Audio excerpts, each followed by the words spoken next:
त्यस्ता क्षेत्रमा अर्थमन्त्रीज्यूले कर बढाउनु पर्ने हो। कहिले स्वास्थ्य राज्यको दायित्वमा बनाउँछु। एउटा वीर हस्पिटल छ, वीर हस्पिटलको अवस्था हेर्नुहोस् त, भ्रष्टाचार गर्ने अखाडा बनिरहेको छ अहिले।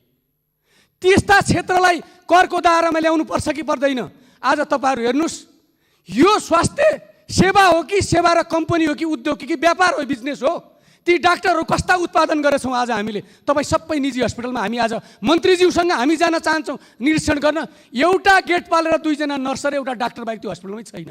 यस्तो देशको चुनौती भएको बेलामा यसरी प्राइभेट हस्पिटलहरू लुकेर बसेका छन्। यो राज्यले गर्ने हो कि प्रतिपक्षी दलले गर्ने हो कि नेपाली जनताले गर्ने हो? संसदको सङ्ख्यामा बलियो भएर सरकार बलियो हुँदैन। सरकारको नीति निर्माण र निर्देशनमा, सरकारको कार्यान्वयनमा, क्षमतामा सरकार बलियो भयो भने तब सरकार बलियो हुन्छ सभामुख महोदय।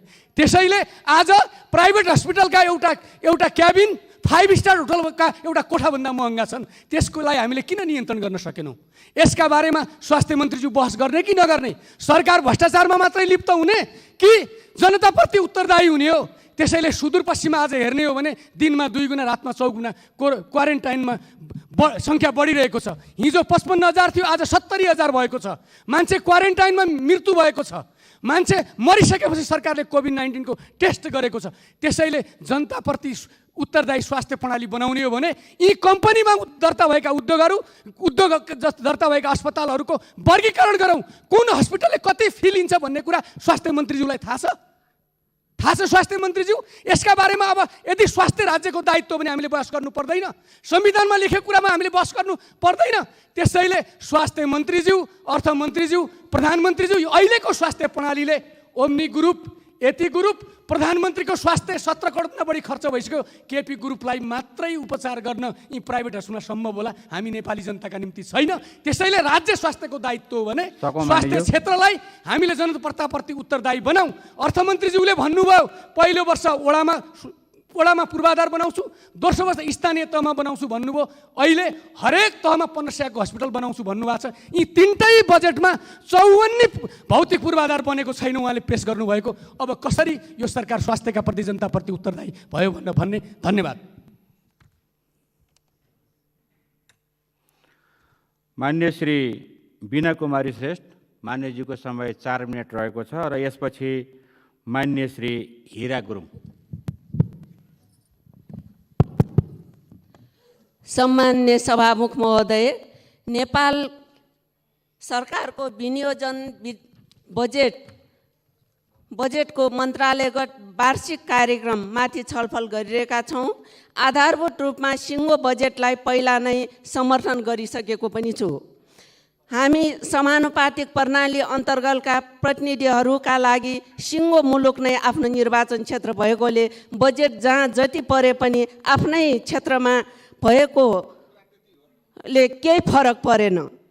तर हामीले खोजेको विधि तहगत रूपमा संविधानमा तोकिए अनुसारको कार्ययोजना र त्यसको कार्यान्वयन रोजेको विकास नतिजामा समन्वयको जुन जनसङ्ख्या र भूगोल दुवैलाई केन्द्रबिन्दुमा राखेर भौतिक पूर्वाधार र मानव विकास सूचकाङ्कीकरणको आधारमा विद्यमान दूरी कायम गर्ने कुरामा केन्द्रित हुनुपर्छ भन्ने मान्यताको आधारमा हेर्दा बजेट मन्त्रालयगत वार्षिक विकास कार्यक्रम समन्वयक हुन नसकेको कुरा हिजोदेखि अभिव्यक्ति भइरहेको सन्दर्भमा आजको विषयगत केही जिज्ञासाहरू सम्बन्धित मन्त्रीज्यूहरूबाट स्पष्ट जवाफ आउने अपेक्षाका साथ यस सदन समक्ष केही आफ्ना विचार राख्न चाहन्छु। सभामुख महोदय, नीति कार्यक्रमको 88 नम्बरमा उल्लेख गरिएको योगदानमा आधारित सामाजिक सुरक्षामा अनौपचारिक स्वरोजगार र वैदेशिक श्रमिकलाई समेट्ने कुरा पारित गरेको छ। श्रमिक पञ्जीकरण बिना यो काम सम्भव हुन सक्दैन। तसर्थ पञ्जीकरणको लागि आवश्यक बजेट श्रम रोजगार तथा सामाजिक सुरक्षा मन्त्रालयमा कुन शीर्षकमा समेटिएको छ म मन्त्रीज्यूलाई स्पष्ट गर्नको लागि हार्दिक अनुरोध गर्न चाहन्छु। यस क्षेत्रका श्रमिकले के को आधारमा कति र कसरी योगदान डिपोजिट गर्ने हो यस विषयमा जवाफ चाहन्छु। अर्थ मन्त्रालयको वित्तीय व्यवस्था अन्तर्गत औपचारिक क्षेत्रको लागि सामाजिक सुरक्षा र अनौपचारिक क्षेत्रको लागि राहतका लागि खाद्यान्न उपलब्ध गराउने कुरा उल्लेख छ। यो व्यवस्थाले आधारभूत श्रमिक मध्ये पनि अनौपचारिक स्वरोजगार र घर आधारित क्षेत्रका श्रमिकमाथि न्याय हुन सक्दैन। यसलाई कसरी समन्यायक बनाउन सकिन्छ अर्थमन्त्रीज्यूलाई आग्रह गर्न चाहन्छु। अहिले आइटी र हाइटेकको जमाना हो। महामारीले गर्दा पठन पाठनदेखि विभिन्न कार्यक्रमहरू समेत प्रविधि मार्फत भइरहेको अवस्थामा प्रविधिलाई रोजगारमा विस्तार गर्दै लाने कुरामा मन्त्रीज्यूको कसरी कार्य भइरहेको छ म जान्न चाहन्छु। सभामुख महोदय, कोरोना कहरकै कारण पनि स्वास्थ्यलाई यो बजेटले उच्च प्राथमिकता दिएको छ। कोरोना महामारी कति लामो जान्छ अन्दाज गर्न गाह्रो छ। यसको सङ्क्रमण नियन्त्रणमा आइहाल्यो भने पनि यसको मनोवैज्ञानिक असर लामै समयसम्म रहने अवस्था मनोसामाजिक परामर्श सेवाको उच्च माग हुने कुरा स्वाभाविक छ। त्यस अवस्थामा पालिका तहबाट नै परामर्श सेवा उपलब्ध हुन आवश्यक हुन्छ। यस सम्बन्धी व्यवस्थापनको योजना कुन शीर्षक अन्तर्गत कसरी राख्न सकिन्छ म स्वास्थ्य मन्त्रीज्यूसँग आग्रह गर्न चाहन्छु। कृषि रोजगारको प्रमुख क्षेत्रको रूपमा लिइरहँदा कृषि श्रममा 2/3 बढी श्रम योगदान गर्दै आएका महिलाहरू प्राविधिक जनशक्तिका रूपमा विकास गर्ने र व्यावसायिक खेतीमा प्रवर्धन गर्नुका साथै उत्पादनको साधनमाथि स्वामित्व वृद्धि गर्ने योजना कसरी लागू गर्दैछौँ मन्त्रीज्यूलाई ध्यान आकर्षण गर्न चाहन्छु। सभामुख महोदय, पर्यटनको होमस्टे योजनामा अहिले पनि अत्याधिक रूपमा महिलाको सहभागिता रहँदै आएको छ। महामारीको कारण लकडाउनले डाउन गरेको उनीहरूको व्यवसायलाई राज्यको तर्फबाट प्रोत्साहन गर्ने बजेट कुन शीर्षक अन्तर्गत राखिएको छ र संस्कृतिको संरक्षण र प्रवर्धन भनेको भौतिक वस्तु र धार्मिक संस्कार मात्र होइन, मानव जीवन र सम्बन्धसँग जोडिएको मूल्य मान्यता र व्यवहार पनि हो। समाजमा अझै पनि लैङ्गिक, जातीय र क्षेत्रीय आधारमा व्याप्त रहेको विभेदयुक्त सामन्तवादी पुँजीवादी संस्कार संस्कृतिलाई समानतामा आधारित समाजवादी संस्कार संस्कृतिले विस्थापित गर्ने अभियान आवश्यक छ। यसका लागि आवश्यक बजेट कुन शीर्षक अन्तर्गत व्यवस्था गर्न सकिन्छ पर्यटन मन्त्रीज्यूबाट स्पष्ट हुन चाहन्छु। वन तथा वातावरण सम्बन्धी पनि धेरैभन्दा धेरै रोजगार सिर्जना गर्न सकिन्छ। म लगायत मान्यज्यूहरू मन्त्रालयमै गएर मन्त्रीज्यूसँग पनि यो कुरा अवगत गरेको, तर बजेटमा त्यस्तो केही नआएको कारणले गर्दा उहाँसँग यो रोजगार वृद्धि गर्ने कुरामा के सोच बनाइराख्नु भएको छ म जवाब उहाँबाट जान्न चाहन्छु। उद्योग, वाणिज्य र आपूर्तिको विषय मात्रै बाँकी छ। यस विषयमा म के भन्न चाहन्छु भन्दा यो महामारीको कारणले सहर बजारमा पनि यो मध्यम वर्गलाई साह्रै नै यो खाद्यान्नमा समस्या परेको कारणले सहुलियत रूपबाट यो चाहिँ मन्त्रालयबाट व्यवस्था होस्, यसको लागि के विचार गर्दै हुनुहुन्छ यसको जवाब चाहन्छु। हस्, धन्यवाद। मान्य श्री हिरा गुरुङ, मान्यज्यूको समय 4 मिनट रहेको छ र यसपछि मान्य श्री बोधमाया कुमारी यादव।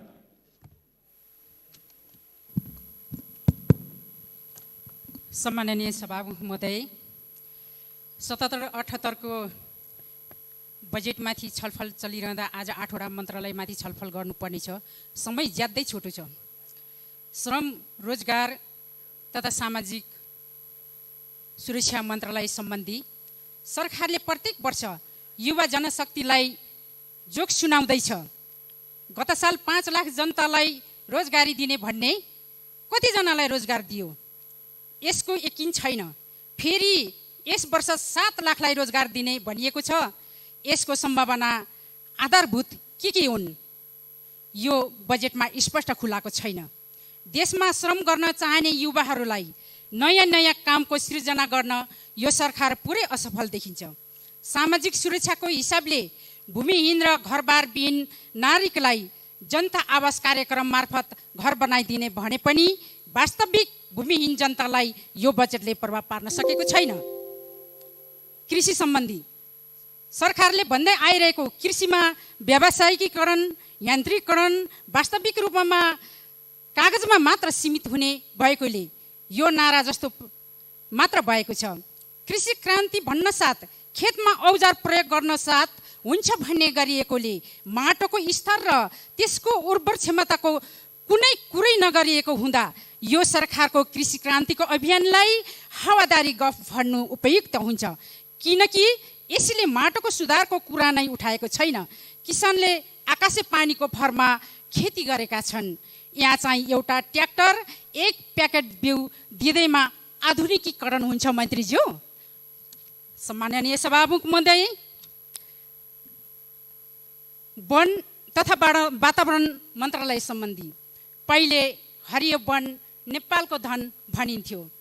यो सरकारको समृद्धिको लागि वन भनेको हो, तर समृद्धिको लागि भनेको काठ फडाडी गर्ने हो कि? यसले वातावरणको संरक्षण गर्छ। अर्को कुरा, सामुदायिक, सरकारी, निजी वन, जडीबुटी खेतीपातीको प्रचुर सम्भावना हुँदाहुँदै प्रशासनिक कठिनाइले गर्दा उत्पादित वस्तु वा कच्चा पदार्थको बिक्री वितरणमा कठिन अवस्था छ। त्यसैले जसरी उत्पादित वस्तुको सहज वितरण नभएसम्म यो पनि एउटा चुटकिला जस्तै हुन्छ। उद्योग वाणिज्य तथा आपूर्ति मन्त्रालय सम्बन्धी गत वर्ष जस्तै यस वर्ष पनि युरेनियमको प्रशोधन गर्ने हावादारी कुरा गर्न यो बजेटले छोडेको छैन। गत साल मोरङको बाहुनीमा पेट्रोलियम पदार्थको उत्खनन गर्ने भन्दै नाटक मञ्चन गर्यो। यस वर्ष दैलेखलाई स्थान बनाएर पेट्रोलियम पदार्थको उत्खनन गर्ने भनिएको छ। यो दोस्रो नाटक हो कि वास्तविकता हो? उद्योगलाई उत्खनन गर्ने बिरालोले बच्चा सारे जस्तै गर्ने भन्नु हो? मन्त्रीज्यू, भन्नुहोस्, हामीले कहिले आफ्नो देशको पेट्रोलियम पदार्थ किन्न पाउँछौँ? बजेट सम्बन्धी बजेटको कुरा गर्दै गर्दाखेरि अर्थमन्त्रीज्यूले एक खालको सांसदहरूलाई विभेद गरेर प्रष्टै देखाउनु भएको छ। विभेद भनिएको छ कि यहाँ प्रत्यक्षलाई बजेट छुट्याएको छ तर समानुपातिकलाई छुट्याएको छैन। के संविधानमा नै समानुपातिकलाई चाहिँ बजेट दिनु हुँदैन भन्ने छ कि? किन अर्थमन्त्रीज्यूले यहाँ हामीलाई यसरी विभेद गर्नुभयो? र अर्थमन्त्रीज्यूले बजेट छुट्याउँदै गर्दाखेरि समानुपातिकलाई विभेद गरेर के तपाईँ यो अर्थतन्त्रको विश्व विज्ञ बन्न खोज्नु भएको हो कि कस्तो विभेद गर्नु खोज्नु भएको हो? समानुपातिक सांसदहरू पनि निर्वाचित सांसद हुन्। समानुपातिक सांसदहरू पनि निर्वाचित भएरै यो सांसदमा प्रतिनिधित्व गरेर आउनु भएको छ। यसरी यो दुई खालको सांसद यहाँ नबनाइयोस्, यसमा विभेद होस्, विभेद नहोस्। कि राजनीतिकमा जनता र प्रतिनिधि बीचको भावना र मर्म राम्ररी चाहिँ अर्थमन्त्रीज्यूले बुझ्नु सक्नु भएन कि?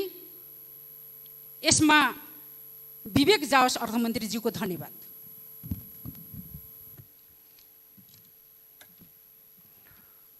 मान्य श्री बोधमाया कुमारी यादव, मान्यज्यूको समय 4 मिनट रहेको छ र यसपछि मान्य श्री सत्यनारायण शर्मा खनाल।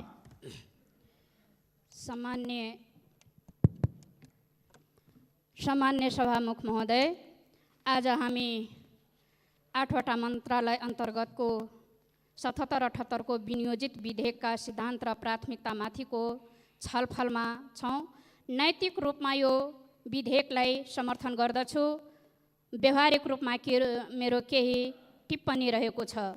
अर्थ मन्त्रालय अन्तर्गत अर्थ मन्त्रालयले प्रत्येक निर्वाचन क्षेत्रलाई समानुपातिक ढङ्गले बजेटिङ नगरिएकोले यो गरिनुपर्छ र जनयुद्ध, जनआन्दोलन, मधेस आन्दोलनका शहीद बेपत्ता, घाइते परिवार, प्रारम्भिक बालबालिका महिला श्रमिक केन्द्रित बजेटिङ गर्नुपर्छ भन्ने मेरो मान्यता रहेको छ।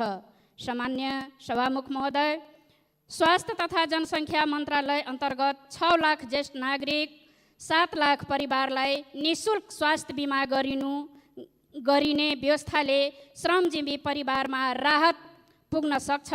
स्वास्थ्यमा पूर्वाधार विकासको विस्तारसँगै भविष्यमा स्वास्थ्य शिक्षामा सबैको समान पहुँच हुने गरी सार्वजनिक रूपमा सञ्चालन गरिनेतिर उन्मुख हुन जरुरी छ। कोरोनाको त्रास बीच आएको बजेटले जनस्वास्थ्य सेवालाई थप सबल बनाउन आवश्यक रहेको छ। उद्योग सम्बन्धी बन्द उद्योगको पुनः सञ्चालन, साना तथा मझौला उद्योग व्यवसायमा जनशक्ति विकास गर्ने लगायतका कुरा सकारात्मक पक्ष रहेको छ। विदेशबाट फर्किनेहरूलाई कम्तीमा एक जिल्लामा फरक एक उद्योग सञ्चालन गरिने बजेटिङ गरिनुपर्छ। सामान्य सभामुख महोदय, वनमा आधारित पर्यावरणको सुरक्षा सहितको उद्यमशीलतामा जोड दिनुपर्छ भन्ने मेरो मान्यता रहेको छ। सभामुख महोदय, संस्कृति पर्यटन क्षेत्रको घरबास कार्यक्रम बजेटिङ कार्यान्वयनको चरममा ध्यान दिनुपर्ने देखिन्छ। सूचना तथा सञ्चार सङ्ख्यात्मक गुणात्मक विकास भएको सकारात्मक पक्ष देखिन्छ। सामान्य सभामुख महोदय, कृषिमा भूमि बैङ्कको अवधारणा आएको छ। यो अवधारणा कार्यान्वयनको लागि नीतिगत र कार्यविधिमा स्पष्टताका साथ कामको लागि नीतिगत र कार्यविधिमा स्पष्टता साथ कामको थालिनी गर्नु आवश्यक रहेको छ।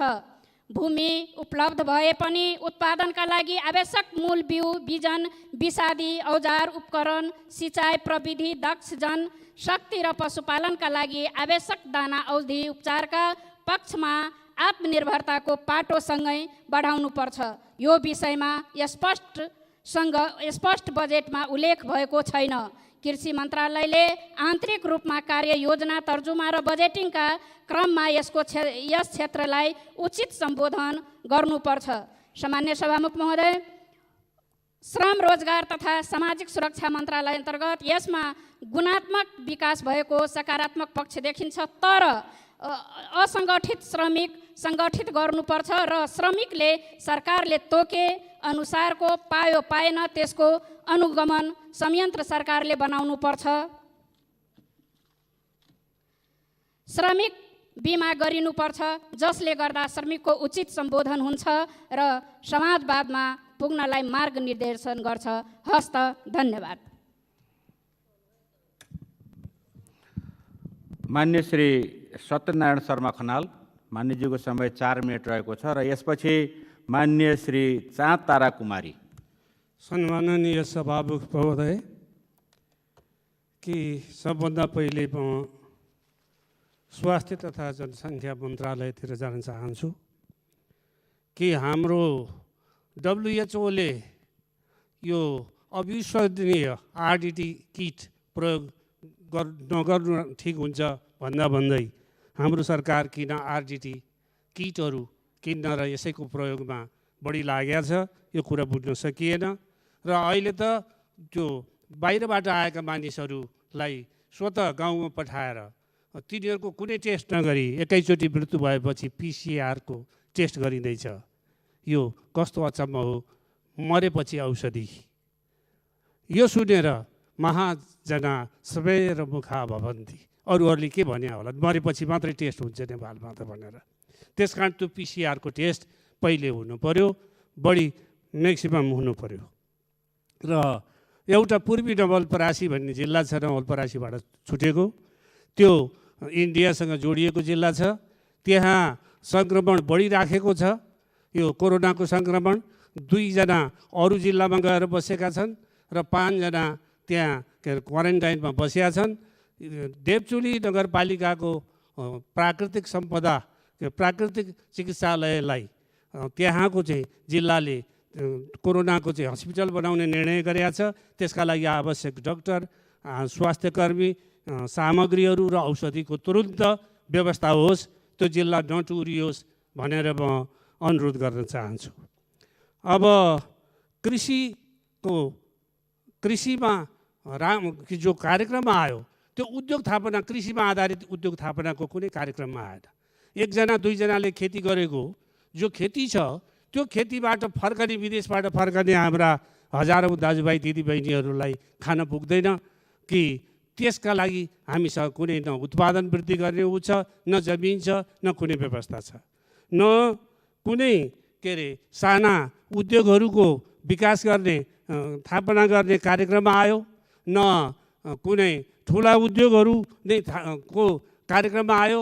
र उद्योगमा पनि यति मानिसहरूलाई चाहिँ खपत गर्न सकिन्छ विदेशबाट आएका मानिसहरूलाई भन्ने त्यो पनि आएन। ती मानिसहरू के खान्छन्, बस्न त त्यही घरमा बस्लान्, कसरी रहन्छन् त्यो चाहिँ बडा मुस्किलको कुरा छ। र यहाँ श्रम गर्ने अवसर खोइ, श्रमको मौका खोइ, श्रमलाई आकर्षण बनाइएको खोइ, त्यो विदेशबाट फर्केर आएका मान्छेहरूलाई श्रम गर्ने कहाँ छ चाहिँ मौका, कहाँ छ अवसर, त्यो किन बनाउन सकिएन? र यो श्रमलाई आकर्षण बनाउन सके र सबैलाई श्रममा उ गर्न सकियो भनेदेखि मात्रै विदेश जाने कुरा रोकिएला। र त्यो श्रम तथा रोजगार जो मन्त्रालय छ कि विदेश युवा युवती पठाउने मात्रै मन्त्रालय हो, यहाँ श्रम र रोजगारका लागि कुनै काम गर्न पर्दैन। र मैले अर्थमन्त्रीज्यूको विद्वतामा म जस्तो अल्प मान्छेले कुनै कुरा गर्ने कुरै छैन, तर विद्वताले मात्रै हुँदो रहेछ। ठुलो छाती, फराकिलो छाती पनि हुनुपर्दो रहेछ र त्यो विवेक सम्पन्न पनि हुनुपर्दो रहेछ। त्यो हुन सकोस् मेरो कामना छ। र दुईटा मन्त्रीहरू जो मैले धेरै ठुलो आशा गरेका थिएँ, धेरै राम्रो गरेका थिएँ, यद्यपि म यसरी बसेका थिएँ कि मलाई एक त समानुपातिक सांसद, त्यसमा पनि प्रतिपक्ष दलको मैले के कार्यक्रम, मैले सिफारिस गरेको के कार्यक्रम आउला र भनेर म चुपचाप बसेका थिएँ। तर एसएफएसको दुईवटा मन्त्रालयबाट, यो संस्कृति र पर्यटन मन्त्रालयबाट र यो भौतिक यातायात मन्त्रालयबाट बडा ओहो नयाँ युवक विद्वान एउटा मन्त्री, अर्को मन्त्री पनि बडा कहलिएको राम्रो सफा कर्मठ मन्त्री भनेर लौ त भनेर मैले पनि पेस गरेँ। तर 15-20 हजार मानिसहरू, के आस्तिक के नास्तिक के कुन जात, तिनीहरू पोलिने एउटा घाट, नारायणीको किनारको घाटमा निर्माण गर्नका लागि 15-20 लाख पनि पर्न सकेन। त्यसकारण मन्त्रीज्यूहरूमा पनि इमान्दारिता भइदियो हुन्थ्यो। मेरो यही निवेदन गर्दै म कुरा सिद्ध्याउन चाहन्छु। धन्यवाद। मान्य श्री चाँद तारा कुमारी, मान्यजीको समय 4 मिनट रहेको छ र यसपछि मान्य श्री देव प्रसाद तिमल सेना।